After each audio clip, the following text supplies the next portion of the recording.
For anybody who hasn't seen this video, as you can see, the reveal that they put on this roof is horrendous. But she has leaks, and she wants to get them at least temporarily taken care of until we can get over here and do a roof replacement on this thing. I did an estimate for this thing, and the numbers came up to, I think it was somewhere around $4,700 for a total roof replacement. That's new drip edge, whereas they replaced the roof and didn't put any. They will actually have overhang on their roof, which in this case, don't ask me why, but they don't have any. Even on the bottom edge, no overhang. Not to mention, they didn't replace the drip edge, and you can see how rusted it is already. And this roof shouldn't have to be replaced if it wasn't completely installed wrong. And I can tell you, because of everybody, the roof being installed wrong, this is something about shingles that maybe some people don't know if you're a homeowner. The pyramid is the recommended style for this. They recommend 6 to 8 inches per step. Okay, per step. I can see already that they did not get even quite 6 inches. It's about 5, which is a little short, not recommended. But the thing that it bothers me the most is that this shingle here is supposed to be down at this shingle here, or maybe even just slightly below. This is a dimensional, architectural, 30-year shingle. Looks like a gray type, but you measure on the outside of your roof. I personally go every 5.5 inches. The package actually says 5 5/8. I'm going a little bit less than what they recommend, only because I think 5.5 is a lot easier to measure up the roof than going by 5 5/8. 5.5, 11, 16.5, 22, 27.5, 33, 38.5, 44, and 49.5, 55, and on up. That's easy to mark down when you're marking a roof. Going 5 5/8 and then 10 1/4 and well, whatever, and all them numbers, it gets a little bit difficult. So that makes my shingle come down here and just barely past this point. Now from here to about here on that shingle here on the bottom one that this one covers, there is a nail line, probably right about here, and which covers the shingle well because it's down here. So your nail line is right here. What I'm seeing is they have a few nails that you can actually see they're exposed. So that tells me that this roof was nailed above the laminated part of the roof, above it, to where it's probably in a single layer up here. And therefore that makes the strength of this shingle probably, as far as the wind or whatever, about half. And I say that because this double laminated layer has a line in it that tells you to nail here. There's no way that they nailed it there because I can't see their nails. And you'd probably be able to see a few more nails than you can. Now, can I see nails? Yes. But I can't see maybe 10 on the whole roof. So I know that they nailed high because I can only see 10 nails literally. And probably if I had nailed off this roof, you'd probably see the head of a nail here and there because of the way they marked it off. But the other thing is when they redid this roof, and I don't think it's that old. I don't think it's old enough to have a pipe boot that already looks like this. This is just all caulked up. They do make a replacement for this pipe boot right here. It's called the Perma boot, and you can buy them at any Lowe's hardware store. I even think they have them at Home Depot. That covers over the top of this, but this particular boot is in such bad shape with all the caulking and everything that's going on. I would probably not recommend the Perma boot for this particular application, just because of the mess that this thing is in. I would still be leaving some exposed caulk and crap that's going on. Same thing with this one. Another, gosh, I just can't imagine with the age of the shingles that it would need a pipe boot repair as bad as that is I mean, this pipe boot is got pits all in it. That tells me that this pipe boot's probably about 10 years old, maybe even older.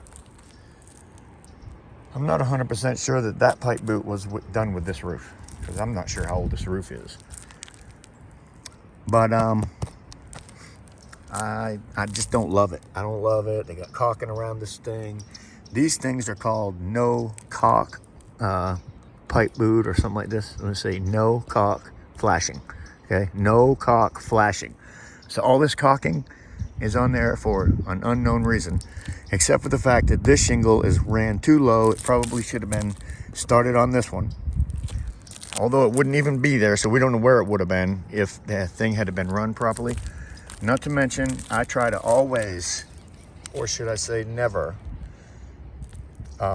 do this right here.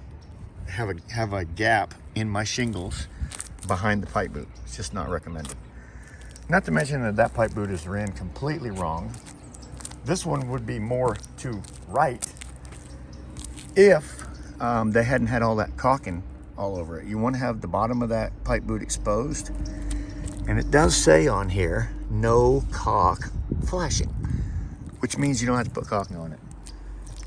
So you could run a perma boot on that if your bottom of that pipe boot wasn't leaking.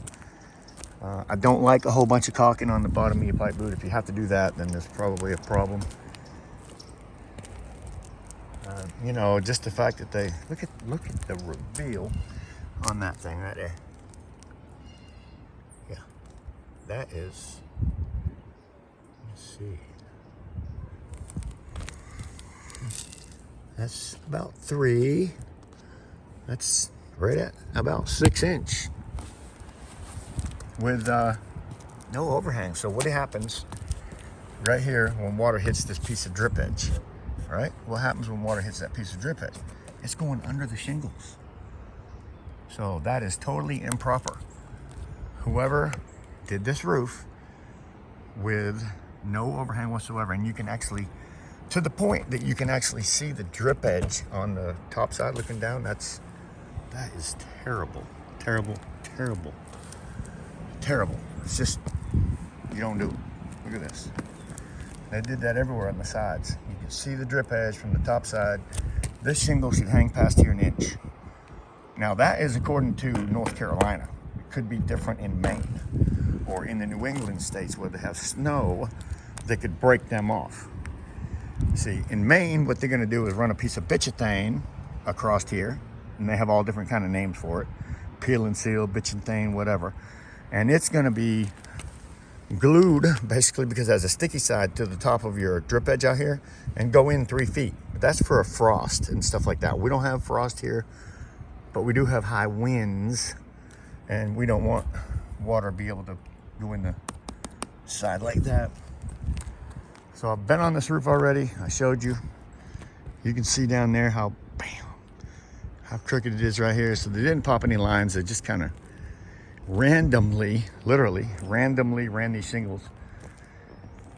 This is what I was talking about in the beginning of the video. I find it hard to believe that they nailed these things in the right place, because that black that you're looking at is the line that it should be nailed in.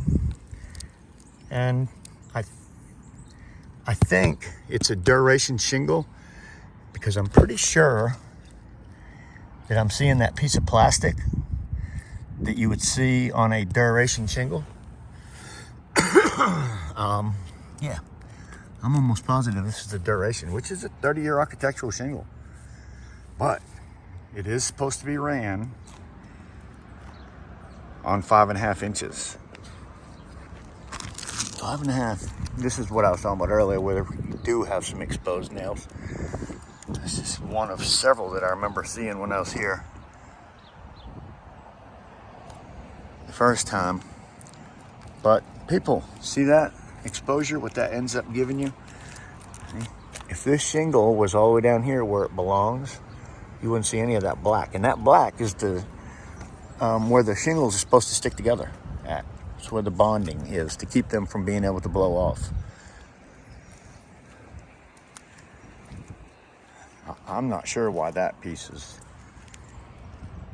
like that.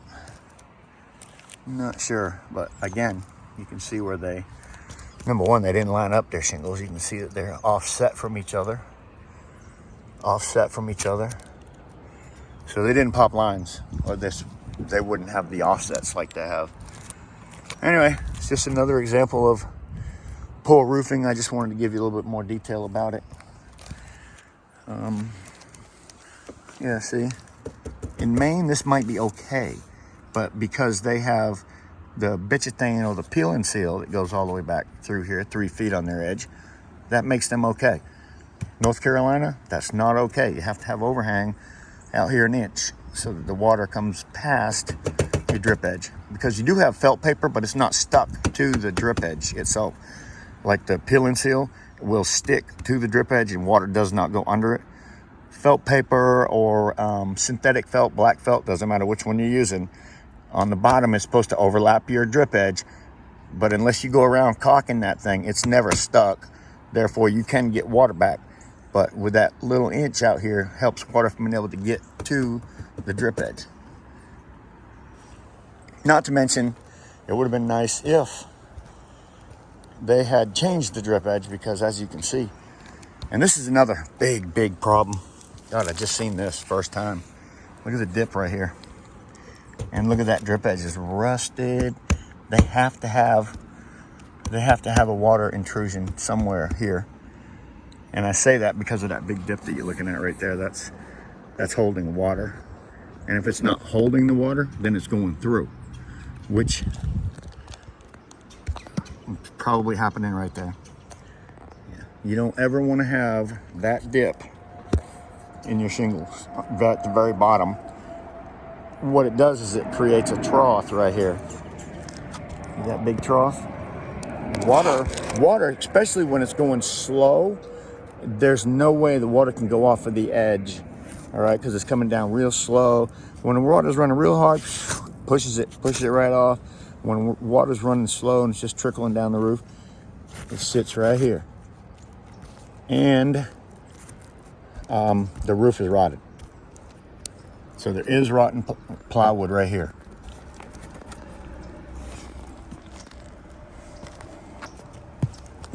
That's what happens when you have that dip like that on the very bottom. I mean, look at their drip edge. It's terrible. Look at that. This roof is not that old, and there was drip edge. It shouldn't look like that already. So whoever put the new roof on just left the drip edge on. They said, heck with it. That's not the way I roll, period. I can't stand a jack leg, and that's why every video I make is calling out damn jack legs. Just do it right. I have videos how to and how not to. So check out my channel. If you like it, hit me up, hit that subscribe button. I just like to call out jackasses that do this kind of stuff. Thanks for watching. Hope you hit that subscribe button. See you on the next one.